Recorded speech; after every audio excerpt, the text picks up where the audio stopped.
Hi Aquarius, I hope that everybody's doing well. We are here with a timeless reading for you. Before we get started, let's set the intention for this to be a space where everyone allows themselves to feel seen and validated, and ultimately for this to be a safe space and a healing space in alignment with everyone's highest good. I hope everybody's having a wonderful day.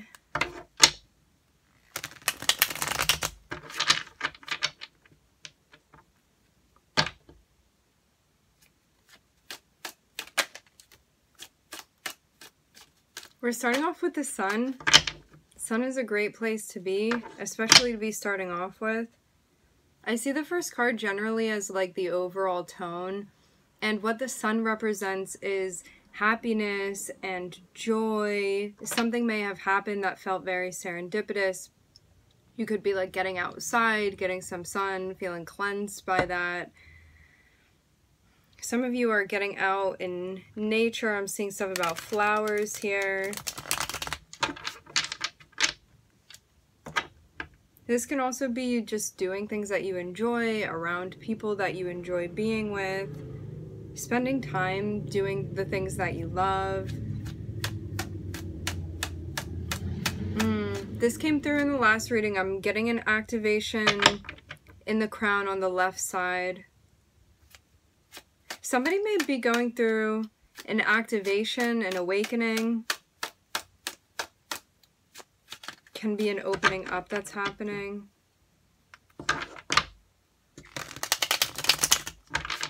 Okay, I'm seeing Leo. Can be something going on in that house within your chart.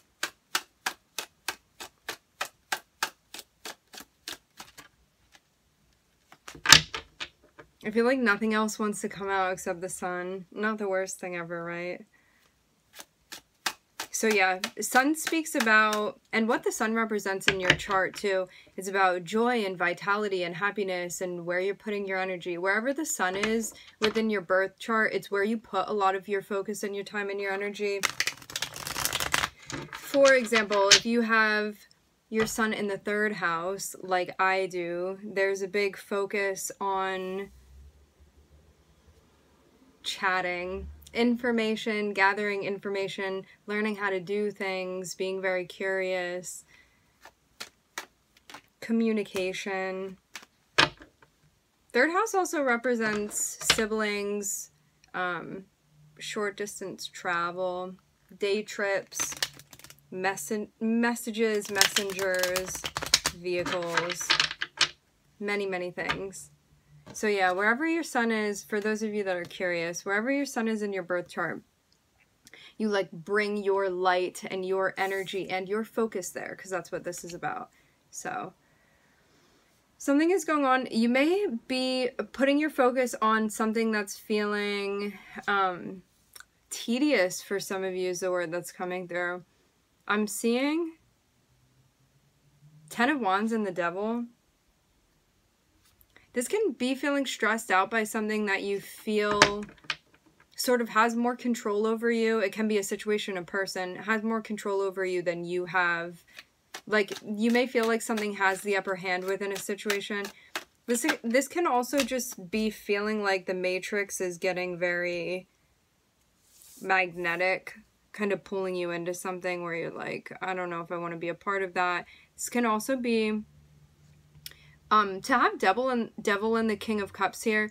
This can be your like desires and desire system and your sacral energy like really being activated here, and needing to be in a space where you temper that with the King of Cups. So this can mean like your sacral energy is all about your attraction. So it's about what you're attracted to, but you may feel like you're kind of like falling into a pit of something where you're like, I feel like I'm going head over heels into this thing right now. I'm trying to kind of like pull myself out, because you want to be grounded, you want to be anchored. But whatever this is, it's like a black hole. This is a black hole. The gravity of this is going to be super, super intense. And so you may be realizing, just like a magnet, like when I get too close to this, I completely smush into it and combine, and then I can't get myself out of that. It's very, very difficult for me to pull myself away. So that's why having some sort of grounding technique or an anchor is going to be very important. You need to set boundaries and you need to protect yourself emotionally here, so you do not end up having a tower. Because if something is being energetically created and there's too much energy on one side, that equal and opposite energy is going to be created on the other side, and it's going to break down and break away whatever this is that you have. So yeah, if you are doing something connected with the devil, which can be minding that territory between this is okay and I'm very involved, and then the line, and then on the other side of this, it can be something that becomes unhealthy. So it's about figuring out which side of this you're on, because whatever this situation is, it seems like something very, very challenging to maneuver because of the intensity of the gravity here. But if you can get into a space where you are grounding yourself emotionally and not allowing your desires to rule you, it's going to protect you from a potential tower. But if you go all into this thing, no breaks, you're going to hit a tower. The thing is, too, with the devil is that it can be something that we become obsessive over, but there's absolutely no temperance. And that's where the trouble begins.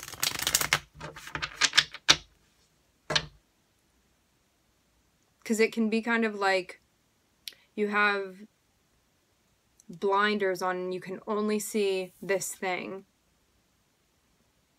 You can only see that. But the reminder here is for you to ground within the space. And make sure that you're not neglecting everything else just for this one thing.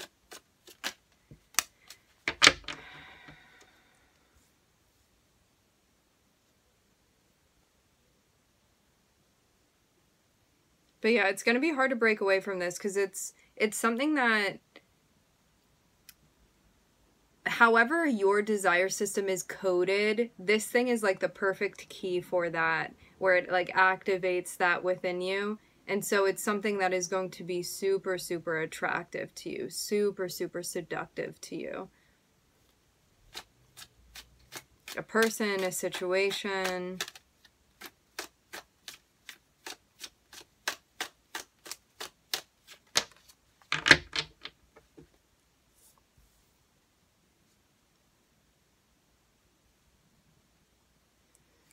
Five of Pentacles, Two of Pentacles.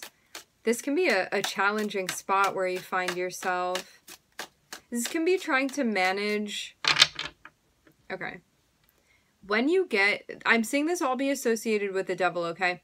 The devil is anything that we are like creating. We have created a relationship with where there's like a dependency that's forming, okay? It's like, think about plutonic energy. Think about Pluto. It's like the obsession, the desire to investigate, like getting completely lost in something, like absolutely indulging and forgetting that like anything else in the world exists except for this thing. And everything in your life becomes about this. And the next time you can connect with it and see it, and like everything else just sort of fades into the background. So whatever this is for you, you may be in a space where you're like, I feel like I'm over here and I don't know if I can separate myself. I don't know if I can get away from this. I'm like realizing now that I feel like I'm in over my head at this point.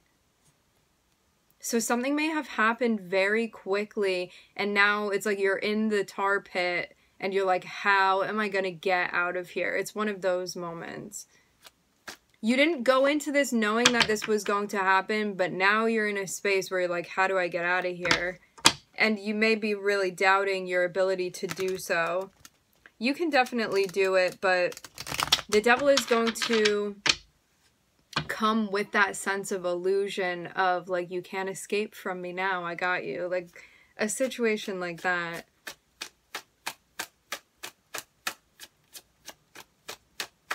This is going to feel like a severely karmic cycle, severely karmic. This is like You thought you were out of the matrix, and now you're waking up and you're actually inside of it, and you're like, how do I get out of here again? It's one of those moments.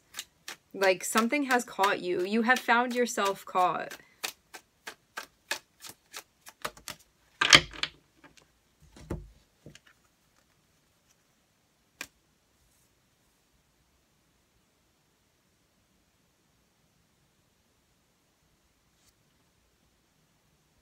This can also be with a person that you feel the attachment to the connection that you have with this person, but also for those of you, well, this can be a situation too. It can be a situation that you want to get out of because you don't like the way that this person is treating you.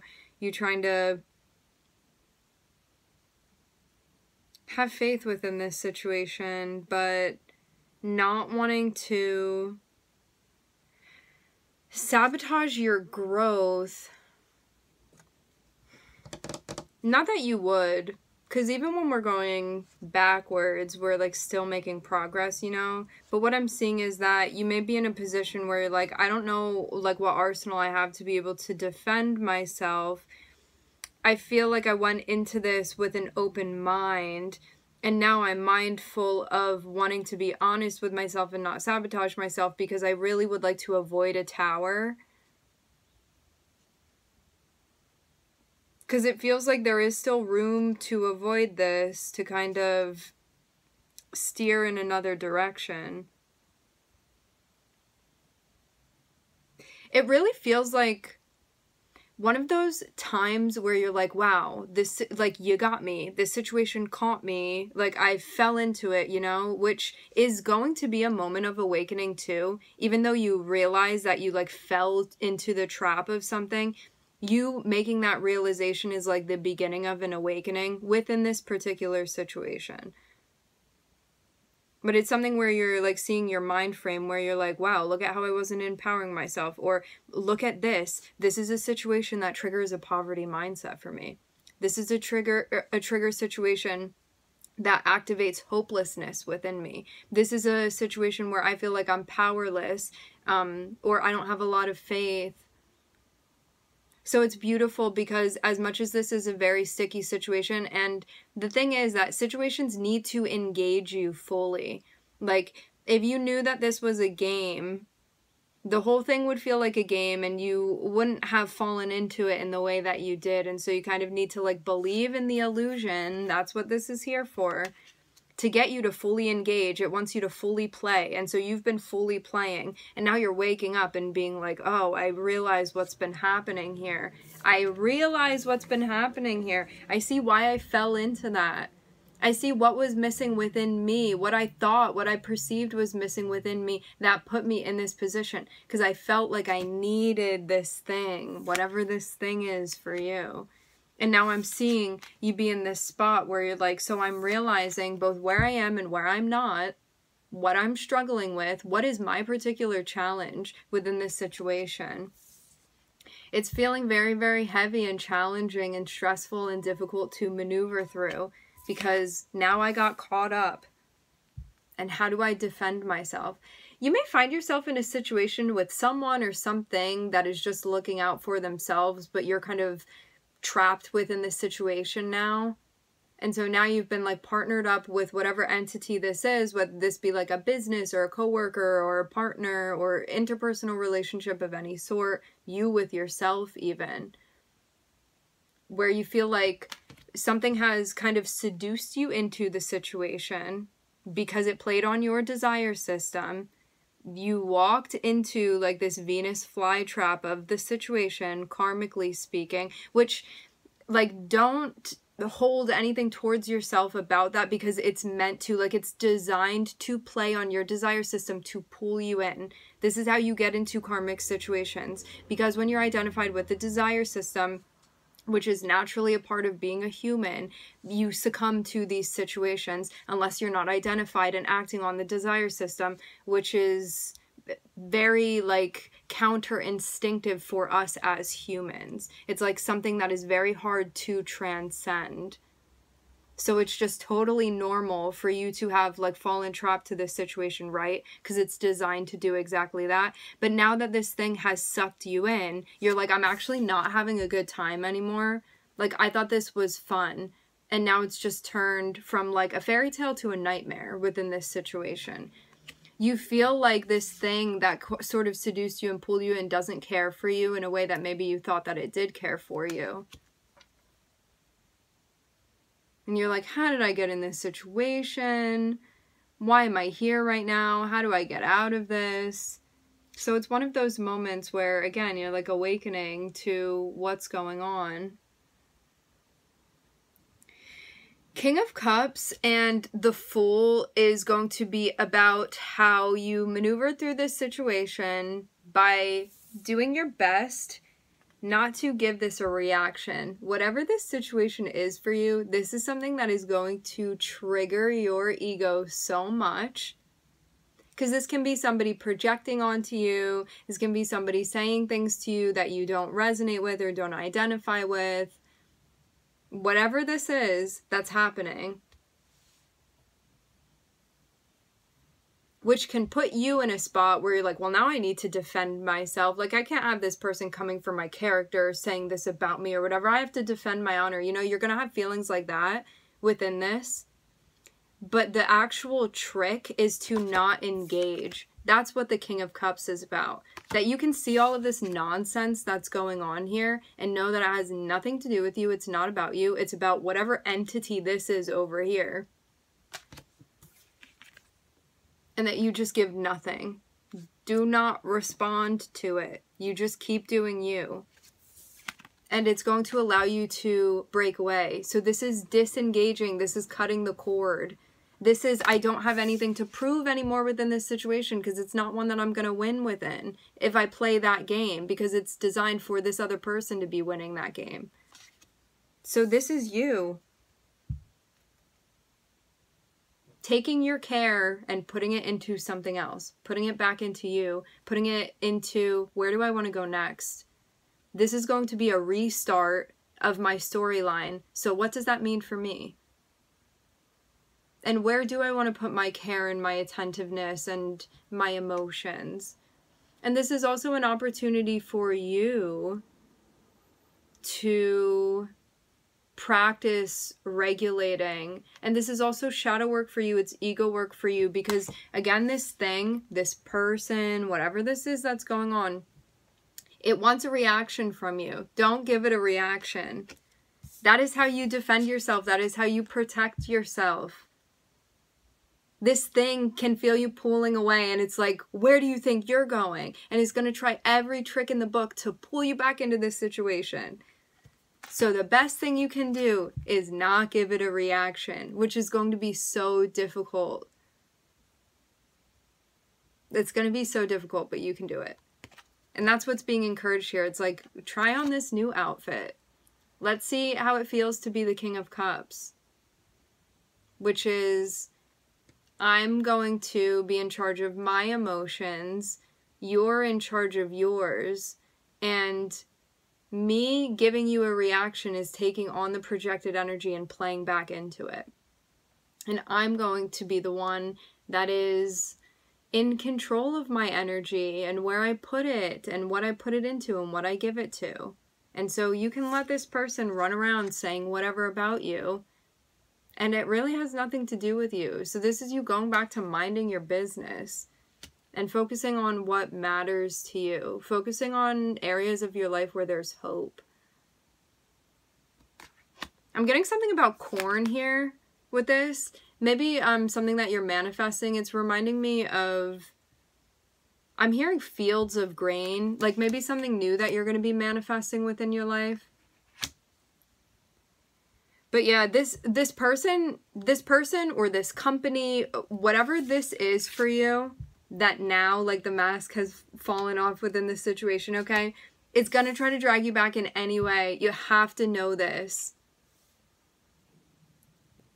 It's going to go for like every weak spot to pull you back in. But if you don't react to it, you're going to be able to avoid a tower. This person like wants to bring out this person or this thing because it's really, it's like an entity, it's a vibration, right? It's trying to like pull you over into a shadow space and be like, this is my shadow. Like, does yours want to play too? But you get to decide. It's going to be confusing because it's like your higher self is saying one thing, your ego is saying another thing, your shadow is saying another thing. Like, you feel like you're thinking something else too, you know? There's a lot of stuff going on here. And overall, you're also dealing with this loss and mourning and grieving and acceptance of, I thought that this situation was going to be something for me, and I'm realizing that it was like a false promise, a false prophecy. It did not meet my expectations. It was really empty. It was an illusion. It was an attachment. It was something that played on my attachments and my desire system, and it wasn't what I thought it was going to be. And so dealing with all of that on top of it, where there's like anger and where there's mistrust and where there's this feeling of grieving and loss and all of that, it just is the perfect storm here. But yeah, I'm really seeing whatever this is, it's definitely trying to pull you back into it. But I'm seeing like you've already done the work to get out of that space anymore. So you get to choose whether or not you respond to this.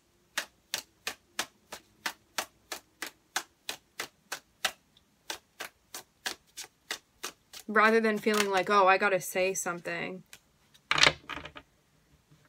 Yeah, Seven of Cups.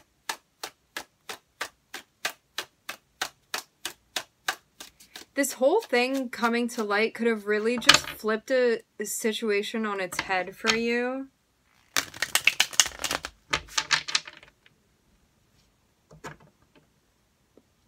Something profound, though, within this situation is that I'm seeing that from an empowered standpoint, intuitively, you actually know how to maneuver through this, but it may be the more challenging thing to do within it's going to be. Not it may be. It definitely will be. It's going to be the harder thing to do, but it's going to be the better thing for you.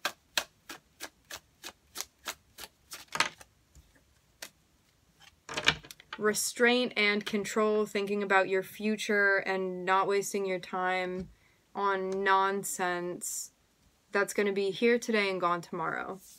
So that's the vibe, that's the energy. Capricorn is coming through really strongly. The Sun, Uranus, Mars, Aries. With the Emperor too, this is about you like determining your future and the plans that you're making, and about focusing on your more long-term stuff and what you're building within your life, and working through like a very yeah, just not straightforward situation that you're going through.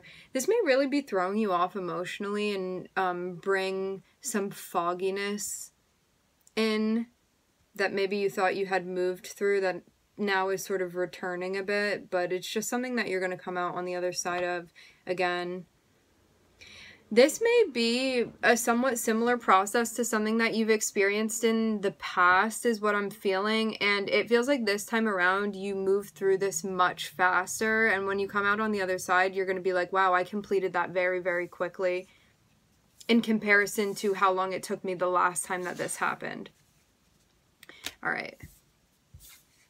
We are going to leave the reading here. I would like to thank everybody for connecting. Thank you for tuning in. I'm wishing everybody love and light and healing, and I hope to catch you guys next time.